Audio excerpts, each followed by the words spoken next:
ஒளி மூலங்கள்னு சொல்லிட்டு நம்ம கிளாஸிஃபை பண்ணுறோம். ஒளி மூலங்களில் 2 விதமாக கிளாஸிஃபை பண்ணுறோம், வகைப்படுத்துகிறோம். எப்படி இப்படின்னா இயற்கை ஒளி மூலம், செயற்கை ஒளி மூலம். இயற்கை ஒளி மூலம் எப்படின்னா இந்த ரூமையே வச்சுக்கோமே, ரைட்டா? இயற்கை ஒளி மூலம்னு வந்து பார்த்தீங்க அப்படின்னா, அதாவது நமக்கு சன்லைட் இயற்கையாகவே சூரிய ஒளியிலேருந்து வெளிச்சம் வந்து நமக்கு கிடைக்குது. கரெக்டாக சூரியன் வந்து ஒளியை உமிழுது, அந்த ஒளியை வந்து பார்த்தோம் அப்படின்னா பூமியை வந்து சேருது. ரைட்டா? இதுக்கு நம்ம யாரும் எதுவும் எஃபர்ட் போடுறது கிடையாது. கரெக்டாக நம்ம எதுவும் வச்சு கரண்ட்லாம் கொடுத்து என்னமோ பண்ணுறது கிடையாது. கரெக்ட்? ஸோ நேச்சுரலாகவே சூரியன்லேருந்து ஒளி வந்து இங்கே வர்றதுனால, நேச்சுரலாகவே சன் வந்து ஒளியை உமிழ்றதுனால அது இயற்கை ஒளி மூலம்னு சொல்லுவோம். ரைட்டா? ஸோ அப்போ சூரியன்றது ஒரு முதன்மையான இயற்கை ஒளி மூலம். செயற்கை ஒளி மூலம் அப்படின்னு வந்து பார்த்தீங்கன்னா சில ஆக்சுவலாக இன்ஃபேக்ட் வந்து பார்த்தீங்கன்னா இந்த இயற்கை ஒளி மூலத்தை சில உயிரினங்களும் பெற்றிருக்கு. சில உயிரினங்கள் வந்து பார்த்தீங்கன்னா இது பயோலூமினன்ஸ் அப்படின்னு சொல்லுவோம். தமிழ்ல சொல்றதா உயிரி ஒளிதல்னு சொல்லுவோம். கடலுக்கு அடியில் இருக்கக்கூடிய சில வகையான மீன்களை வந்து பார்த்தீங்க அப்படின்னா எலக்ட்ரிசிட்டியை ப்ரொடியூஸ் பண்ணும். நம்ம ஒரு செகண்ட் ஃபார் த செகண்ட் வந்து அது சடன் அப்படி மின்னி கரண்ட் மாதிரி ஜென்ரேட் பண்ணி ஆப்போசிட்ல இருக்க மீனை வந்து தாக்கி அழிச்சு சாப்பிடுவோம் அது. ஸோ இந்த மாதிரி சில உயிரினங்கள் இயற்கையாகவே ஒளியை உமிழும் தன்மையை பெற்றிருக்குது. ஸோ இதை தான் வந்து உயிரி ஒளிதல்னு சொல்லுவோம்.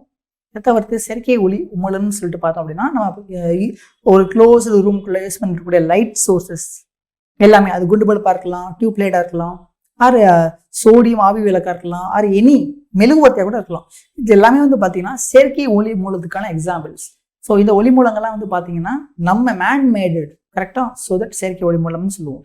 அண்ட் தென் வந்து வெப்ப ஒளி மூலம்னு வந்து பார்த்தோம் அப்படின்னா சில, அதாவது ஒரு பொருள் வந்து அதிகமான வெப்பநிலைக்கு அதை வெப்பப்படுத்தும் போது அதுல இருந்து ஒளி வந்து உமிழ தொடங்கும். ஃபார் எக்ஸாம்பிள் வந்து இப்போ குண்டு பல்ப் எடுத்துக்கிட்டீங்கன்னு வச்சுக்கோங்களேன். குண்டு பல்ப்ல அந்த டங்ஸ்டன் இலை இருக்குல்ல, டங்ஸ்டன் இலை வழியா நம்ம இந்த மின்னோட்டத்தை பாய்ச்சிறப்போ என்ன நடக்கும்னா மின் தடையினால வெப்பநிலை அதிகரிக்கும். இந்த டங்ஸ்டன் மின் நிலை உள்ள இடத்துல வெப்பநிலை ரொம்ப அதிகமாகும். ஒரு கட்டத்துக்கு மேல வெப்பநிலை அதிகமாச்சு அப்படின்னா அந்த டங்ஸ்டன்ஸ் மின் நிலை starts to emit the light, ஒளியை உமிழ ஆரம்பிக்கும். இதுதான் வெப்ப ஒளி மூலம்னு சொல்லுவோம். அண்ட் தென் வாயு விறக்க ஒளி மூலம் அப்படின்னு பார்த்தோம் அப்படின்னா இந்த பிரின்சிபல் எங்க ஒர்க் ஆகுதுன்னு வந்து பார்த்தீங்க அப்படின்னா டியூப் லைட்ல ஒர்க் ஆகுது. ஸோ இது வந்து பார்த்தோம்னா ஒரு க்ளோஸ்டு சேம்பர் இருக்கும். அந்த க்ளோஸ்டு சேம்பருக்குள்ள வந்து பார்த்தீங்கன்னா இனட் கேஸஸை லோ ப்ரெஷர்ல ஃபில் பண்ணியிருப்பாங்க. குறைந்த அழுத்தம் கொண்ட நல்லியல்பு வாயுக்குள்ள ஃபில் பண்ணியிருப்பாங்க. அந்த வாயுக்கள் வழியாக இந்த மின் அழுத்தத்தை நம்ம எஸ்டாப்ளிஷ் பண்ணிட்டோம் அப்படின்னா ஒரு மின்னல் மாதிரி வெட்டும். அதான் வந்து பார்த்தீங்கன்னா டியூப் லைட். ஸோ இது வாயு விறக்க ஒளி மூலங்கள்னு சொல்லுவோம்.